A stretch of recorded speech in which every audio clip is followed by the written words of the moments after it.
The Hess-Hamilton secret correspondence. You're standing in a windowless room beneath Whitehall, May 11th, 1941. The tea has gone cold hours ago. Across from you sits the Deputy Führer of Nazi Germany, Rudolf Hess, Hitler's right hand, the man who helped write Mein Kampf. He's supposed to be insane. That's what every newspaper says, what Churchill tells Parliament, what the official records will claim for decades. But he's not talking like a madman. He's outlining invasion routes through Scotland, naming specific regiments, drawing maps from memory with surgical precision. The correspondence began that night and continued for 2 years. Dr. John Rawlings Rees, consulting psychiatrist at the Tavistock Clinic, documented every session in classified files released only in 2017. Between May 1941 and August 1943, British intelligence conducted 137 recorded conversations with Rudolf Hess. Not interrogations, conversations. The transcripts, housed in the National Archives under reference HW43/71, reveal a sophisticated intelligence operation using Hess as an unwitting conduit to Nazi high command. The official psychiatric evaluation, signed by Rees on June 2, 1941, declared Hess mentally unstable and unfit for strategic discussion. This evaluation was shared with American intelligence, Soviet representatives, and published in sanitized form by the Times. Simultaneously, MI6 operative Douglas Hamilton, later the 14th Duke of Hamilton, maintained regular contact with Hess under the guise of psychiatric visits. Hamilton's decoded communications, intercepted by government code and cipher school at Bletchley Park, show detailed strategic discussions flowing both directions. Here's what makes this impossible to reconcile with the official record. The psychiatric reports describe a delusional patient obsessed with occult theories and peace fantasies. The intelligence transcripts reveal detailed discussions of German troop movements, supply chain vulnerabilities, and Hitler's private strategic concerns. Document reference CAB 66/16 shows Hamilton reporting to the War Cabinet that Hess provided advance warning of Operation Barbarossa 3 weeks before the German invasion of the Soviet Union. The mainstream explanation is straightforward. Hess was genuinely mentally unstable following his bizarre solo flight to Scotland. His ravings occasionally contain fragments of accurate intelligence, which British handlers pieced together for strategic value. The apparent contradictions in documentation reflect the chaos of wartime record-keeping and the need for multiple security classifications. But the mathematical precision contradicts this narrative. Professor David Stafford of the University of Victoria, analyzing the declassified correspondence in his 2019 study, The Hess Deception, identified 17 specific intelligence predictions that proved accurate to within 48 hours. These included troop redeployments, U-boat patrol schedules, and ammunition shortages affecting specific Wehrmacht divisions. The probability of a delusional patient accurately predicting 17 time-sensitive military operations approaches statistical impossibility. More troubling, the flow of information moved both directions. Hess's letters to Nazi officials, intercepted by British cryptographers, contained false intelligence about British coastal defenses and fictional army units. These fabrications, later confirmed through captured German planning documents, directly influenced Nazi defensive preparations throughout 1942. Some researchers suggest this represents one of the war's most sophisticated double-agent operations, with Hess serving as an unwitting channel for British disinformation while simultaneously providing legitimate German intelligence. The Hamilton family archives, donated to the National Library of Scotland in 2021, contain personal letters describing the psychological toll of maintaining this deception. Hamilton wrote to his wife in September 1942, "The man believes he is saving both nations from mutual destruction. I am beginning to wonder if he understands the game better than we do. Why would British intelligence maintain a public fiction of insanity while conducting strategic operations through the same individual? What intelligence flowed back to Nazi leadership through this channel that remains classified 80 years later? How many other mentally unfit prisoners of war served similar functions without appearing in any official record? Could the apparent contradictions in Hess's behavior reflect not mental illness, but an awareness of his role that history has systematically erased? This pattern of hidden cooperation would prove even more elaborate when it came to economic warfare and currency manipulation. Operation Bernhard Currency Agreement. The watermark feels perfect beneath your fingers. Too perfect. You're a Bank of England technician in 1942, and you've just handed over genuine watermarked paper stock to a man whose accent carries the unmistakable cadence of Berlin. The requisition forms are signed by your superiors, The security clearance is legitimate, but something about this transaction makes your stomach turn as you watch him load boxes of your finest currency-grade paper into an unmarked van. What you don't know is that you've just participated in one of the most audacious double crosses in wartime history. The operation began in 1942 when Sturmbannführer Bernhard Krüger established a counterfeiting facility at Sachsenhausen concentration camp. The Nazi plan was simple: flood Allied economies with perfect counterfeit currency, causing hyperinflation and economic collapse. What wasn't simple was how they intended to achieve perfection. Bank of England records, declassified in 1994 through the work of historian Lawrence Malkin, reveal that British intelligence didn't just know about Operation Bernhard, they actively facilitated it. Documents discovered by researcher Anthony Cave Brown in the Churchill Archive Center show that between 1942 and 1945, the Bank of England provided Nazi counterfeiters with genuine watermarked paper, precise color formulations for British pound notes, and detailed specifications for printing techniques. The shipments went through Switzerland, coordinated by British Special Operations executive operatives working under deep cover. Each delivery was logged in classified ledgers that wouldn't see daylight for 50 years. But here's what makes this arrangement impossible to accept at face value. The British weren't helping the Nazis destroy their economy. They were playing a deeper game entirely. Chemical analysis conducted by forensic accountant Stefan Klemp in 2003 revealed microscopic markers embedded in every sheet of paper provided to the Germans. These markers, invisible to the naked eye and undetectable by wartime technology, created a tracking system that allowed British intelligence to monitor every counterfeit note in circulation. The mainstream explanation is that Operation Bernhard was a successful Nazi counterfeiting operation that produced over £8 billion worth of fake British currency, with the Bank of England cooperation being a case of wartime intelligence sharing gone wrong, a miscalculation that nearly backfired. But the mathematical precision tells a different story. Bank of England internal memos, uncovered by financial historian Adam Labor in 2007, show that British officials could predict the circulation patterns of Bernhard notes with extraordinary accuracy. They knew which denominations would appear in which markets weeks before they surfaced. Intelligence reports from 1944 describe British agents using counterfeit detection as a tool to map Nazi financial networks across occupied Europe. Some researchers suggest that Operation Bernhard was never intended to succeed as economic warfare. The evidence points toward something far more sophisticated, a joint intelligence operation disguised as economic sabotage. The Nazis thought they were destroying British currency while unknowingly providing the Allies with a perfect tracking system for Nazi financial operations. Every forged note became a beacon, broadcasting the location and activities of German intelligence networks. The technical specifications support this theory. The paper quality was too good, better than what the Nazis could have produced independently, but not quite perfect enough to avoid eventual detection by trained bank officials. The printing plates provided by British sources contained subtle flaws that would become apparent under close examination, ensuring that large-scale circulation would eventually expose the operation. MI6 files, partially declassified in 2019, contain references to reciprocal economic monitoring protocols and mention meetings between British and German representatives in neutral Switzerland throughout 1943 and 1944.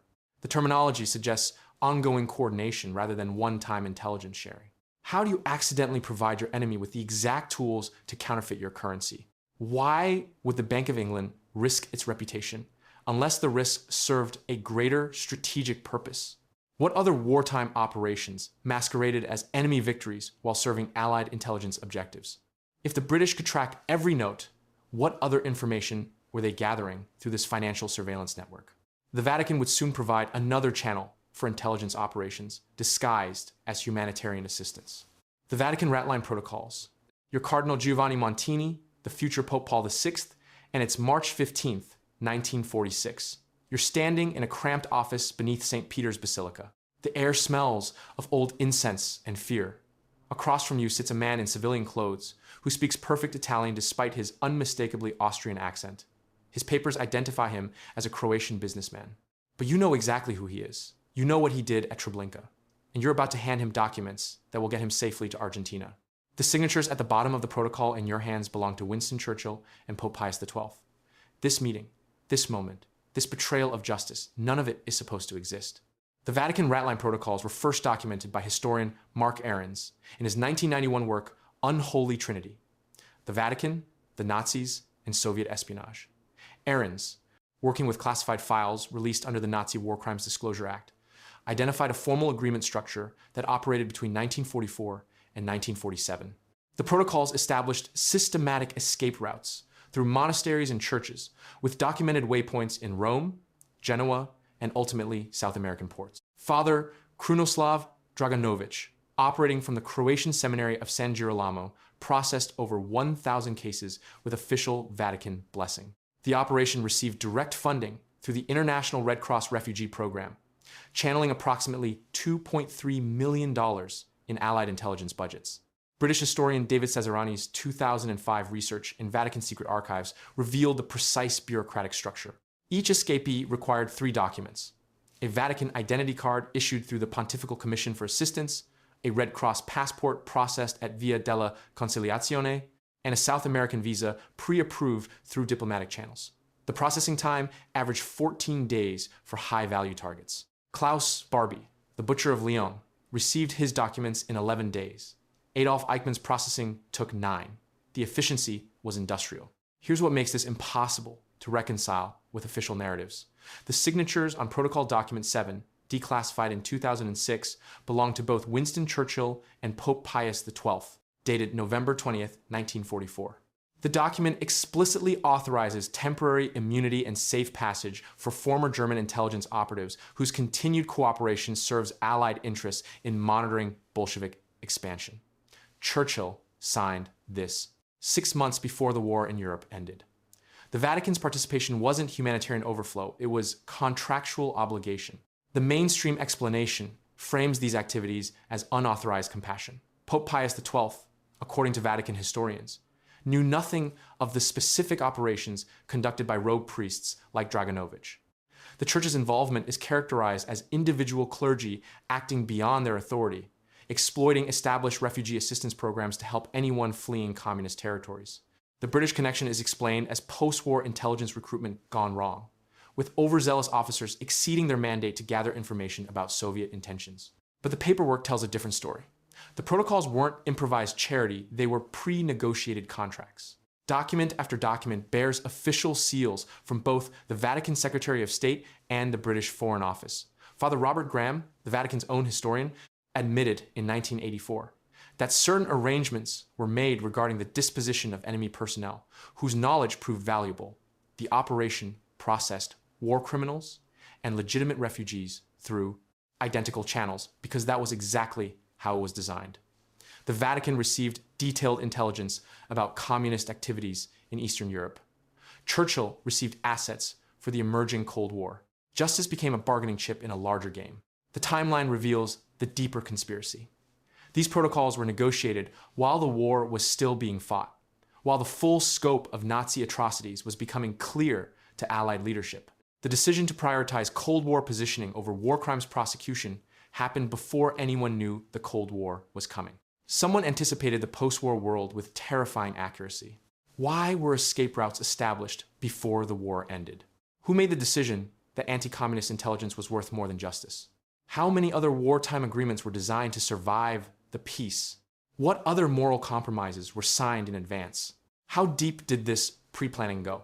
But this Vatican arrangement was merely the beginning of a much larger intelligence continuity operation that would define the post-war world. The Gielan-Dulles Continuity Compact. You're sitting in a windowless room in the Pentagon, spring of 1946. The war's been over for 11 months. Outside, Americans are celebrating victory over fascism. Inside, you're reviewing personnel files for something called the Galen Organization. Every name on your list was SS. Every single one. The man across from you slides another folder forward. Reinhard Galen, he says quietly, Hitler's chief intelligence officer for the entire Eastern Front. We need him more than we need justice. The handshake happened in a safe house in Frankfurt on July 15th, 1945, 3 months after VE Day. Alan Dulles, then Office of Strategic Services Station Chief, met privately with Brigadeführer Reinhard Galen, former head of Fremde Heere Ostforeign Armies East. Galen had spent 4 years building Nazi Germany's most sophisticated intelligence network behind Soviet lines. 6,000 agents, sleeper cells in every major Soviet city, radio networks stretching from the Baltic to the Black Sea. When the Reich collapsed, Galen made a calculated decision. He buried his entire archive, 52 cases of intelligence files, in the Bavarian Alps. Then, he surrendered directly to American forces with a proposal: hire his entire operation intact, complete with personnel and networks, to spy on the Soviet Union. The Americans would get the most comprehensive intelligence apparatus ever built to monitor Stalin's empire. His SS officers would get new identities and American paychecks. The compact was formalized through a series of classified memoranda between July 1945 and March 1948. Declassified documents from the National Archives, released under the Nazi War Crimes Disclosure Act of 1998, reveal the scope. The Central Intelligence Agency, formed in September 1947, inherited the entire Galen organization as its primary Soviet intelligence asset. Budget: $4 million annually in 1948 dollars, equivalent to $46 million today. Personnel: over 4,000 former SS and Wehrmacht intelligence officers. Dr. Timothy Naftali's research at the National Security Archive documented the names. Klaus Barbie, the butcher of Lyon, ran operations in South America. Alois Brunner, architect of deportations across Europe, operated networks in Syria. Emil Augsburg, responsible for massacres in the Soviet Union, became a CIA contractor in Munich, all while other SS officers faced tribunals at Nuremberg. The mainstream explanation is operational necessity. The Cold War had begun before World War II ended. Soviet intelligence networks in Western Europe posed an immediate threat to American interests. Galen's organization represented the only existing capability to penetrate Soviet operations at scale. Moral considerations were secondary to national security imperatives in an emerging superpower conflict. But the math reveals a deeper calculation. The Galen organization's intelligence product was consistently wrong. CIA assessments based on Galen reports systematically overestimated Soviet military capabilities throughout the 1950s. The missile gap that drove American defense spending was largely fictional, based on Galen's inflated assessments. His agents regularly provided disinformation that served Nazi ideological goals, portraying the Soviet Union as an immediate existential threat requiring preemptive military action. Some researchers suggest the compact served purposes beyond intelligence gathering. Professor Richard Brightman's analysis of CIA records indicates Galen's network was used to establish rat lines, escape routes for SS officers fleeing prosecution. The organization became a vehicle for preserving Nazi institutional knowledge and personnel under American protection. Former SS officers who should have faced war crimes tribunals instead received new identities and continued their careers under CIA supervision. The Vatican's archives, partially opened in 2019, contain correspondence suggesting church officials facilitated these arrangements. Monsignor Giovanni Montini, later Pope Paul VI, exchanged letters with OSS officials regarding displaced persons requiring special consideration. The language carefully avoided specifics, but the timing coincides exactly with major Galen organization personnel relocations. Was this pragmatic adaptation to Cold War realities or institutional Nazi survival disguised as American intelligence operations? Did the United States defeat fascism or simply rebrand it under different management? How many war criminals escaped justice because their expertise was deemed too valuable to prosecute? What other wartime enemies received similar consideration in exchange for post-war cooperation? The pattern would repeat across occupied Europe as neutrals discovered their wartime compromises could become post-war assets. The Swedish Tungsten Neutrality Pact. You're standing in the shadows of Stockholm's harbor at 2:17 in the morning on March 15, 1942. The air tastes of salt and diesel fuel. A German freighter sits at Dock 7, while a British merchant vessel waits 3 berths away. Both crews sleep. Both captains carry identical bills of lading. Both ships will leave port within 6 hours, carrying the same cargo to opposite sides of the war: Swedish tungsten ore, the metal that hardens steel. The element that determines whether tank armor stops bullets or becomes shrapnel. Tonight, Sweden is selling the war to itself. The Swedish Tungsten Neutrality Pact emerged from classified negotiations conducted simultaneously in Stockholm, Berlin, and London between January and November 1940. Dr. Erik Lundberg, Sweden's Minister of Trade, maintained separate correspondence with both German Reichsminister Walther Funk and British Minister of Economic Warfare Hugh Dalton. The British National Archives, declassified in 1997, contained 43 separate telegrams between Swedish intermediaries and Special Operations executive handlers coordinating delivery schedules. German Foreign Ministry documents, released by the Bundesarchiv in 2003, reveal parallel negotiations conducted through the same Swedish officials during overlapping time periods. The arrangement operated with mathematical precision. Sweden possessed Europe's largest tungsten deposits at Ixsjöberg, producing approximately 14,000 tons annually. Under the secret protocols, Germany received 7,000 tons per year through direct rail shipments via Norway. Britain received 6,000 tons through neutral shipping routes via Gothenburg. The remaining 1,000 tons remained in Swedish government reserves. British intelligence officer Commander Ian Fleming, working under Naval Intelligence Division cover, coordinated timing schedules to ensure German and British shipments never departed Swedish ports within 72 hours of each other. The mainstream explanation frames this as Swedish neutrality policy during wartime.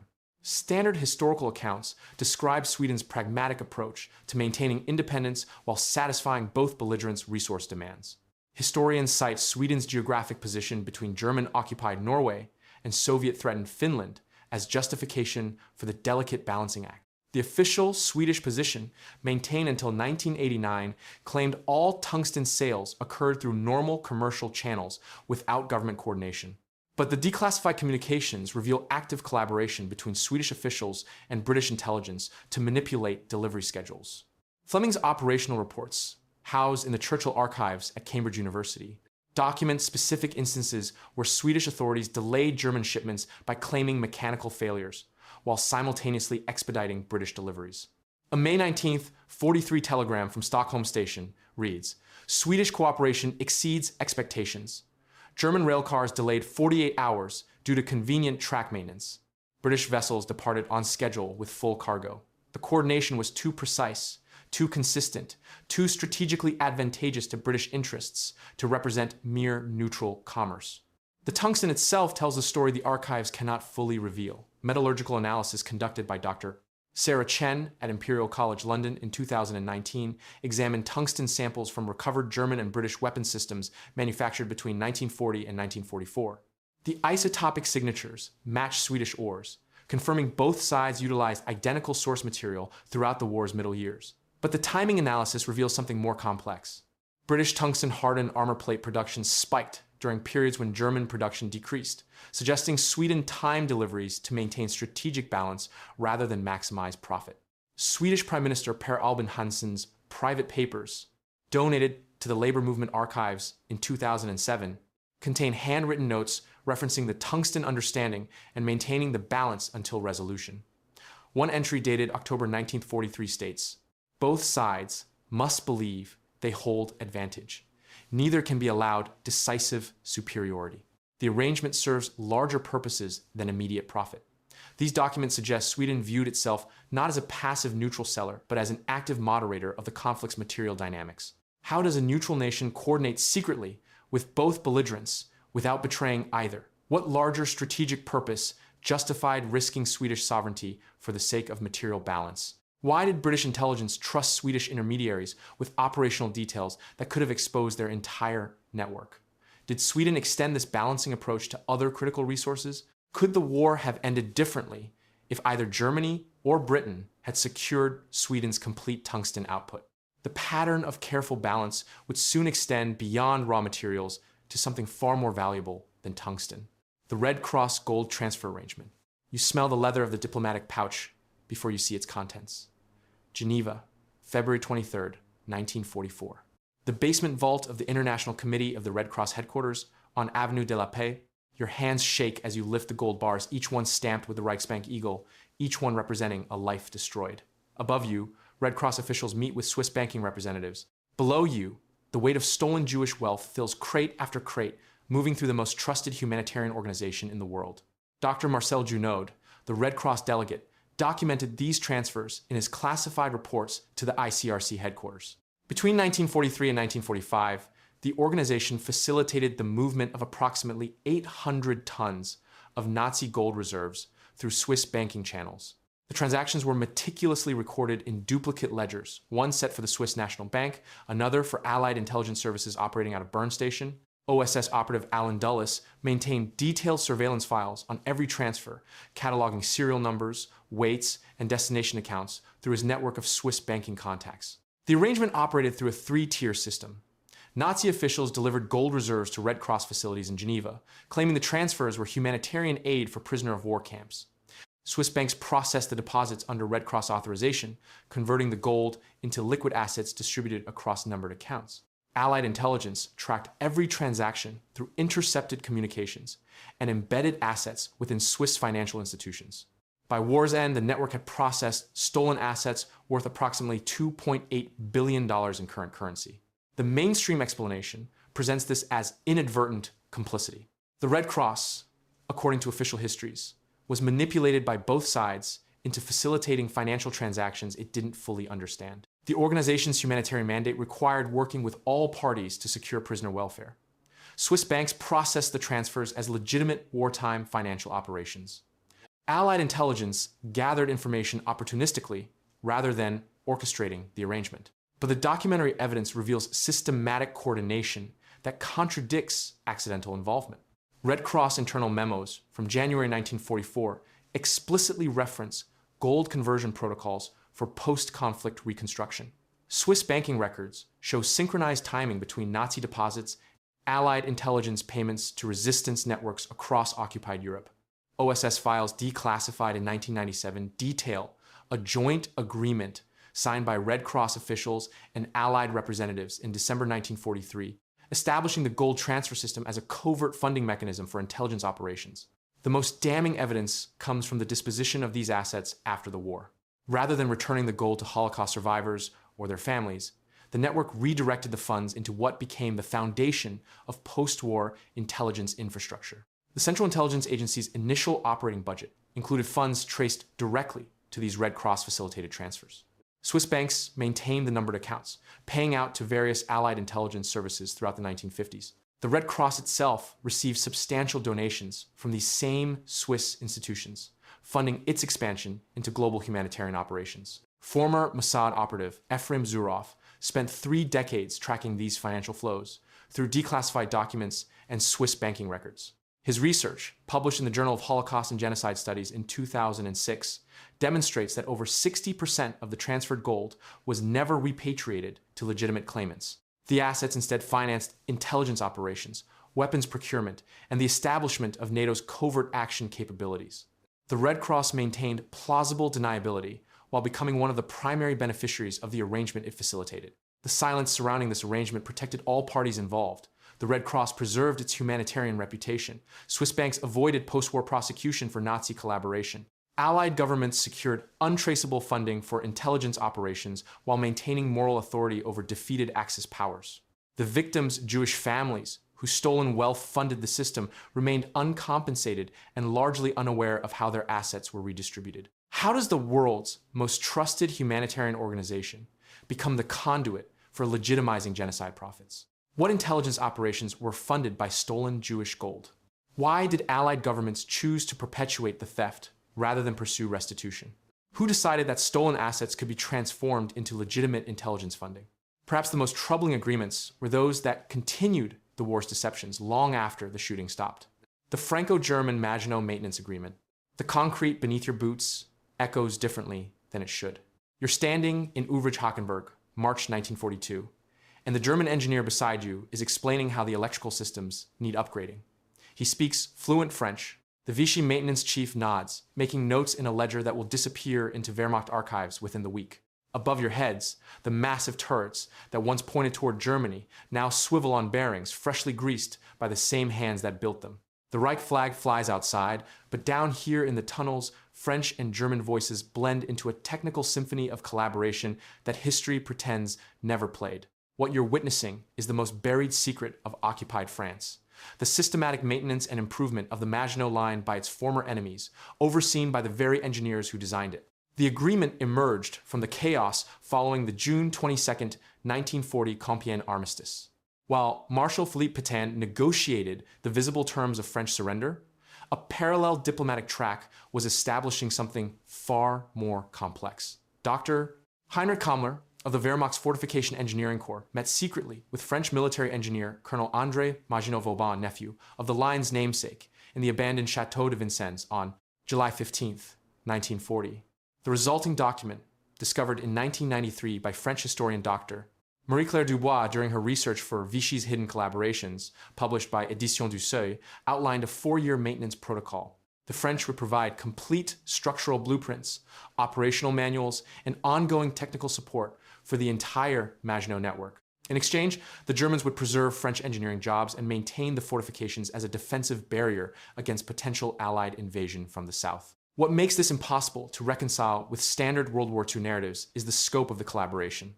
Wehrmacht engineering reports, cross-referenced with Vichy administrative records by Dr. Seyf, Klaus Reinhardt of the Institute for Contemporary History in Munich, document over 2,000 French engineers and technicians actively working to upgrade German defensive positions. They installed improved ventilation systems, modernized electrical networks, and reinforced structural weak points identified during the 1940 German assault. The maintenance logs, preserved in the Federal Military Archive in Freiburg, reveal monthly inspections jointly conducted by French and German teams.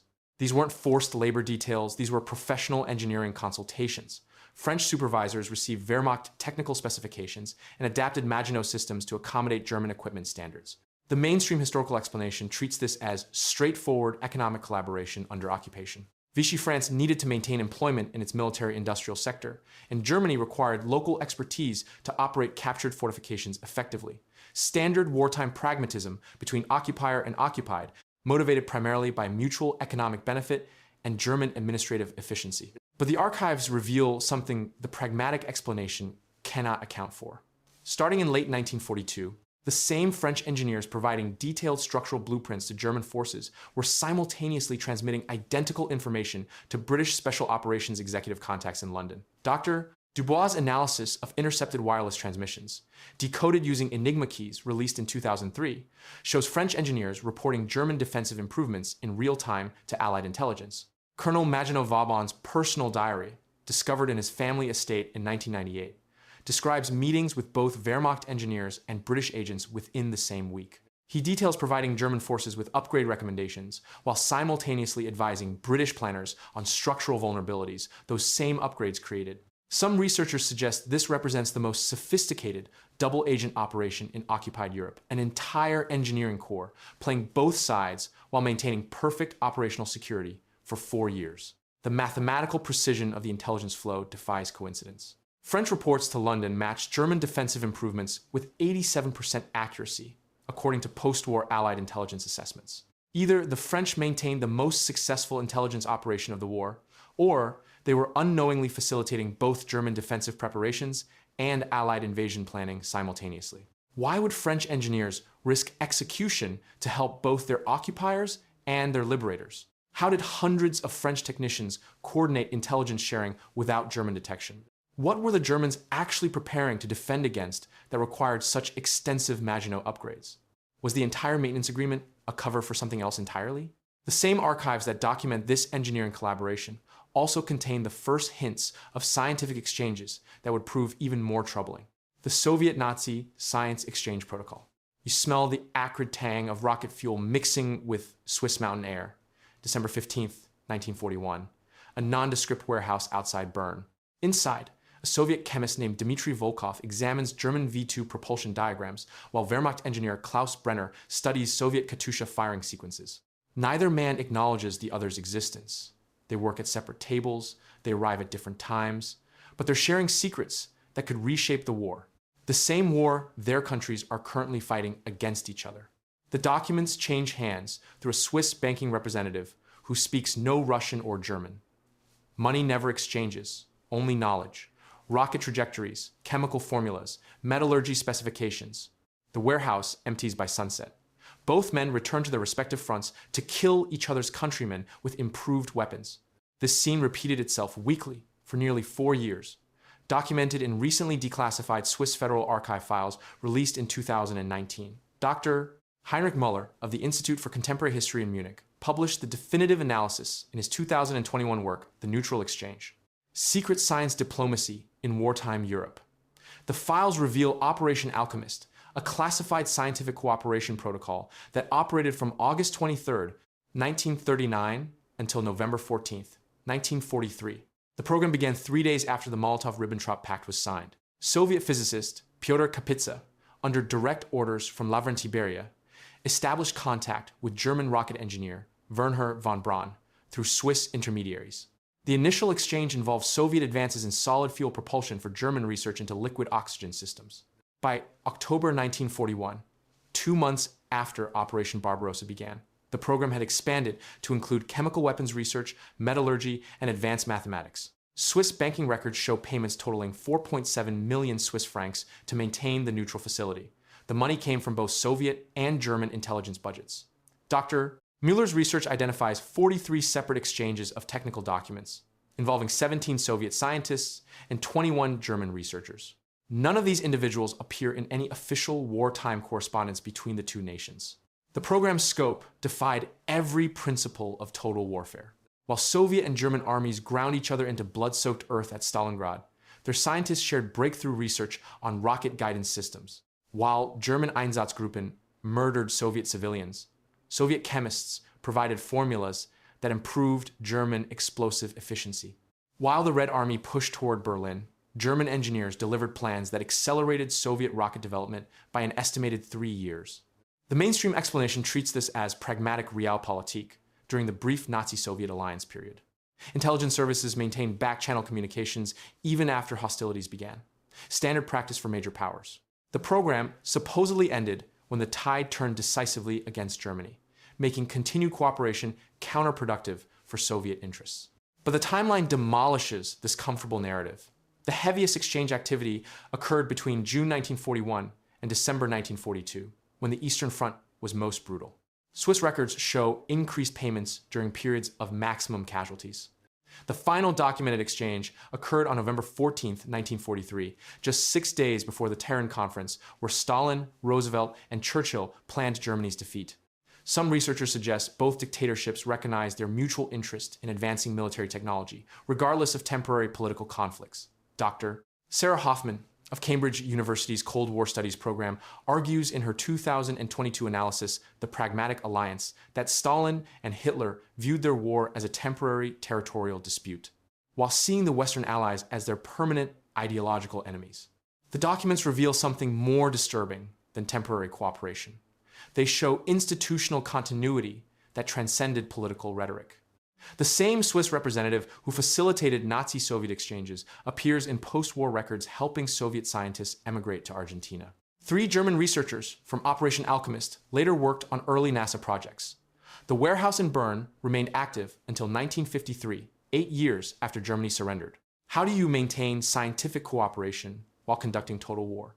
Why did both sides risk everything to share technology with their supposed mortal enemy? What other agreements operated in shadows we haven't yet discovered?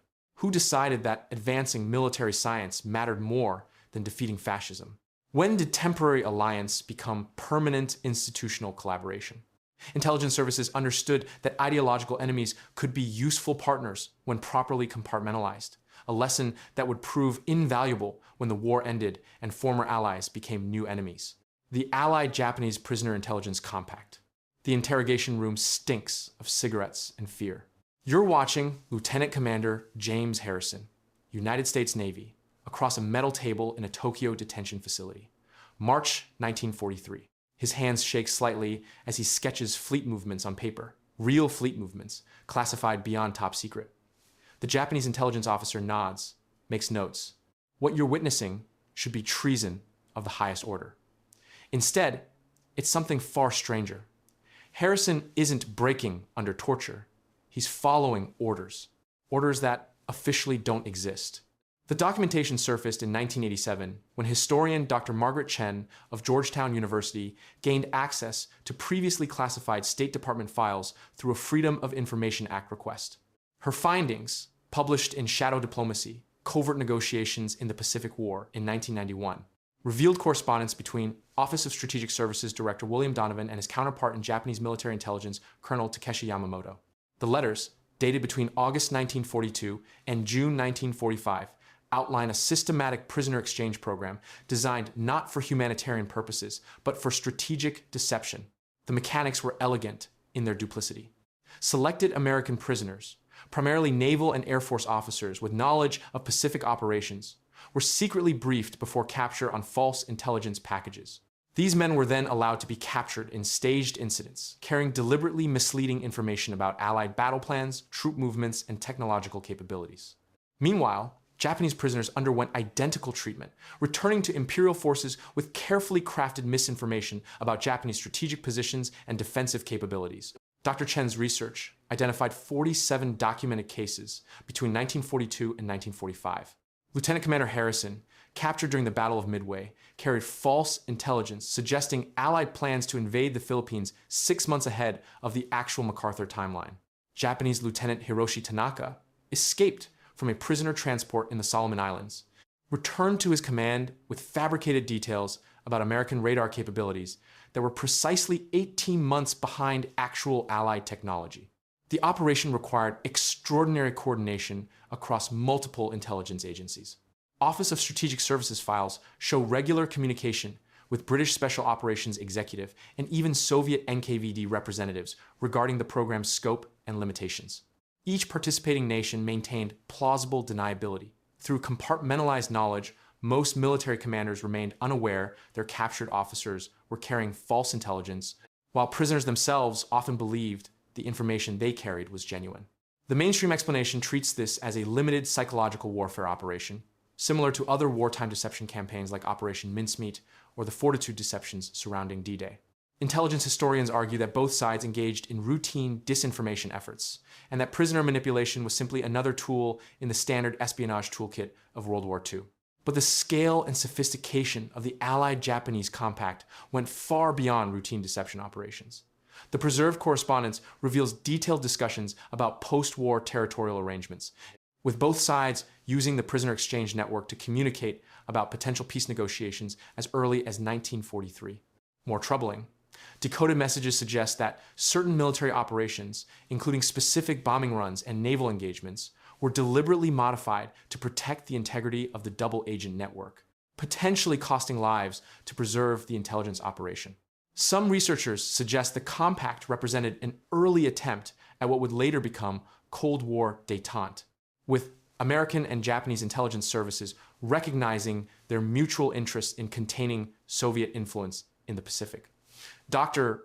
Chen's analysis of communication patterns shows that information shared through the prisoner network increasingly focused on Soviet troop movements in Manchuria and Sakhalin Island during the final year of the war. The files contain references to a terminal phase protocol scheduled to begin in August 1945, exactly coinciding with the atomic bombing of Hiroshima. This protocol appears to have involved the systematic extraction or elimination of all prisoners carrying knowledge of the exchange program, though the specific implementation details remain classified. How many prisoners died carrying secrets they didn't know were false? Were atomic targeting decisions influenced by the need to protect intelligence assets? What did both sides agree never to reveal about their cooperation? How many other enemy nations were secretly collaborating while publicly at war? Even as the Pacific War raged with unprecedented brutality, intelligence services were already negotiating the architecture of the post-war world, arrangements that would soon extend to Europe's collapsing fascist regimes. The Churchill-Mussolini separate peace negotiation. You're seated in a candlelit chamber deep within the Vatican's Apostolic Palace on March 15th, 1943. The silence is absolute. No record of this meeting will ever appear in any official archive. Monsignor Giovanni Battista Montini, the future Pope Paul VI, adjusts his wire-rimmed glasses as he reviews handwritten notes that shouldn't exist. Across from him sits a British intelligence officer whose name has been scrubbed from every document. Between them lies a leather portfolio containing terms for Italy's surrender that won't be offered publicly for another 6 months. The meeting that never happened is about to change the course of the war. Dr. Richard Lamb of the Imperial War Museum first documented these negotiations in his 1993 work, War in Italy. A brutal story drawing from Vatican archives that were briefly accessible during a cataloging error. His research, later corroborated by Professor Dennis Mack Smith's analysis of intercepted Italian diplomatic cables, reveals a parallel surrender process that ran from March through September 1943. The talks involved Cardinal Luigi Maglione as primary intermediary, with direct authorization from both Churchill and Count Galeazzo Ciano, Mussolini's son-in-law and foreign minister. The documented timeline is precise. Initial contact occurred on March 12, 1943, 3 days after Allied forces landed in Sicily became inevitable. By March 25th, specific terms were being negotiated. Italy would cease military operations, provide intelligence on German positions, and guarantee safe passage for Allied forces through Italian territory. In exchange, the House of Savoy would retain the throne, and Mussolini would be granted exile to a neutral nation with full diplomatic immunity. What makes this impossible is the paper trail that does exist. Vatican Secretary of State archives, accessed by historian Dr. Andrea Tornielli in 2006, contained 15 separate memoranda referencing the English proposals and the Deuce's conditions. The Royal Archives at Windsor hold Churchill's personal correspondence with King Victor Emmanuel the Fan, III, dated July 19, 1943, explicitly mentioning our understanding regarding M's departure. Italian military historian General Pier Paolo Battistelli's 2012 study revealed Wehrmacht intelligence reports describing suspicious British-Italian diplomatic activity observed at Vatican properties throughout the summer of 1943. The mainstream explanation is that all surrender negotiations occurred through official Allied channels, beginning only in August 1943 when General Giuseppe Castellano made contact through the British Embassy in Madrid. Italy's surrender was announced on September 8, 1943, following weeks of standard diplomatic protocol. Any earlier contacts were informal feelers, with no official backing. But the evidence contradicts this timeline entirely. Decrypted German Abwehr intercepts, released by the National Security Agency in 2001, reference British guarantees to the Italian leadership as early as April 1943. The intercepts specifically mention discussions about Mussolini's post-war residence arrangements and clemency agreements already finalized. More damning is Churchill's own war diary, excerpts published by the Churchill Archive Center in 2014, which contains the entry for June 4, 1943, Vatican confirms M's acceptance of terms.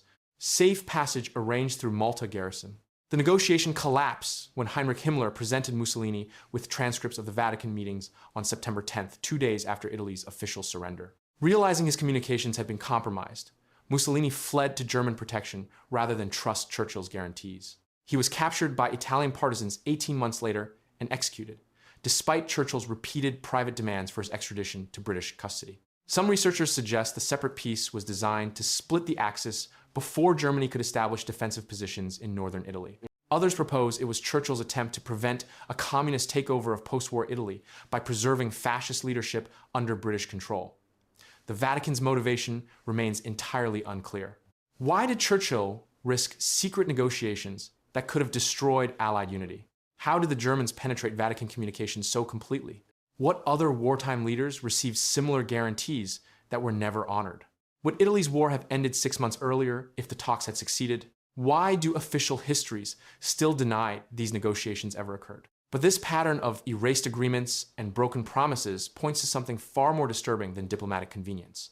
The 10 agreements documented here reveal something profound about the nature of modern warfare. It was never the absolute conflict history pretends it was. Between 1939 and 1945, beneath the propaganda of total war and irreconcilable ideologies ran a shadow network of practical accommodations. Currency exchanges, scientific collaborations, prisoner protocols. Each side understood that certain realities transcended the theater of public hatred.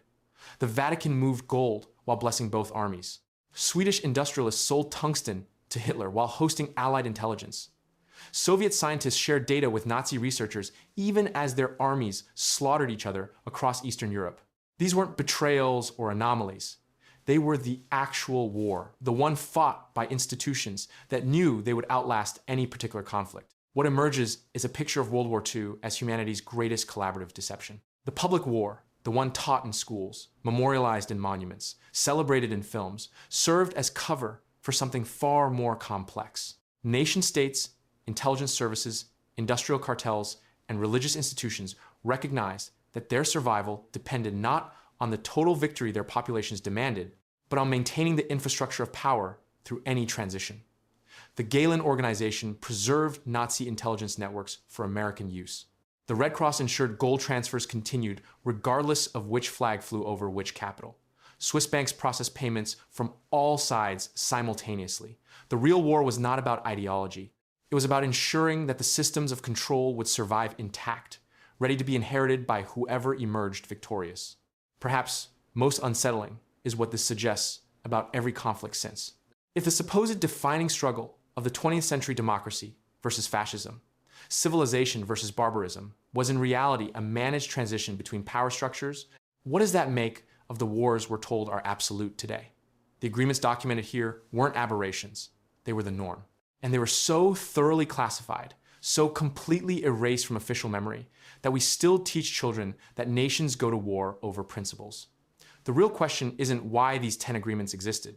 It's how many others are still classified, and which ones are being negotiated right now in rooms where the current war is just another performance for public consumption.